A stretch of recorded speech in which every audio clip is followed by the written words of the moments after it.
হিন্দুরা নয়, আগস্টের পর বাংলাদেশ থেকে ভারতে বেশি গেছেন মুসলিমরাই।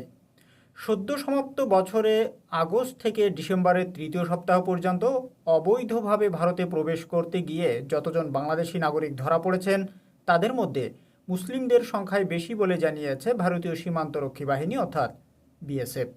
এর আগে 2 বছর একই সময়কালের তুলনায় 2024 সালে বাংলাদেশ থেকে আসা অনুপ্রবেশকারীর সংখ্যা সামান্য বেড়েছে। তবে পুরো বছরের তথ্যের সঙ্গে তুলনা করলে আগস্ট থেকে ডিসেম্বরের মধ্যে অনুপ্রবেশ উল্লেখযোগ্যভাবে বাড়েনি বলে জানাচ্ছে বিএসএফ। ভারতের সীমান্তরক্ষী বাহিনী বিএসএফ এর দক্ষিণবঙ্গ সীমান্ত অঞ্চলের সূত্র এই তথ্য পাওয়া গেছে। বাহিনীর একাধিক কর্মকর্তা বিবিসিকে বলেছেন, যেসব হিন্দু বাংলাদেশি নাগরিক অবৈধ উপায়ে ভারতে আসতে গিয়ে ধরা পড়েছে, তাদের প্রাথমিক জিজ্ঞাসাবাদের সময় বাংলাদেশে হিন্দুদের উপর অত্যাচার ও সহিংসতার